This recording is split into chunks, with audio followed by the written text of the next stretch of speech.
महाराष्ट्र की 288 सीटों में से अब तक जो रुझान और नतीजे सामने आए उसमें 233 सीटों के साथ एनडीए सबसे बड़ा महागठबंधन बन के उभरा है। इसमें 131 सीटें अकेले बीजेपी ने जीती हैं, जबकि महाविकास आघाड़ी 50 सीटों के साथ पिछली बार के मुकाबले खासे घाटे में है।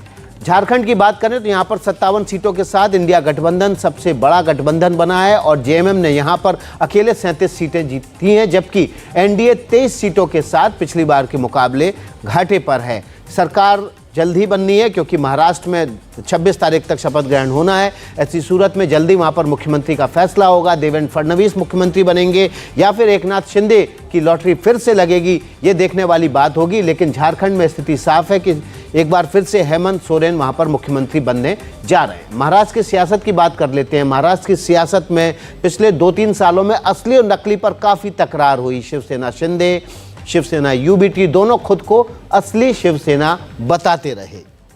और वहीं एनसीपी शरद पवार और एनसीपी अजीत पवार में भी असली नकली की लड़ाई काफ़ी लंबे समय तक चलती रही है, लेकिन आज के नतीजों ने साफ कर दिया है कि असली कौन है और नकली कौन है। हम आपको कुछ आंकड़े आपके सामने रखते हैं और बताते हैं कि असली शिवसेना कौन है। असली शिवसेना शिंदे की है। जनता ने उसे फिर से एक बार मैंडेट दिया है। एकनाथ शिंदे और उद्धव ठाकरे के बीच अगर बात की जाए तो असली शिवसेना का रुख साफ हो जाता है। जनता ने सुना दिया है फैसला। देखिए 54 सीटें इस समय विधानसभा की मिली हैं वो शिवसेना शिंदे को, और 21 सीटों पर संतोष करना पड़ा है शिवसेना उद्धव गुट की शिवसेना को। तो ये साफ हो गया है कि लोकसभा के बाद एक बार फिर से शिवसेना असली कौन है, जनता ने इस पर मोहर लगा दी है।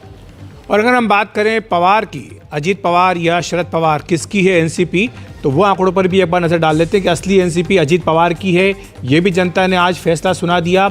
41 विधानसभा सीटों पर जीत हासिल की है अजीत पवार की एनसीपी ने। वहीं शरद पवार जो कि महाराष्ट्र राजनीति के दिग्गज हैं, सबसे वरिष्ठ नेताओं में शुमार उनका होता है, उनकी पार्टी को महज 9 सीटें ही हासिल हो पाई है।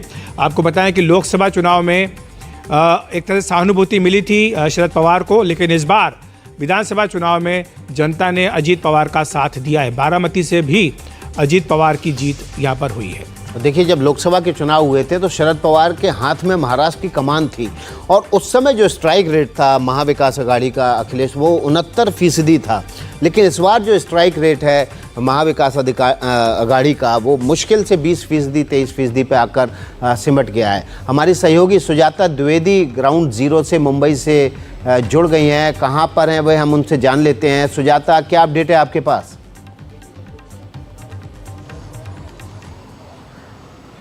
I can't hear anything.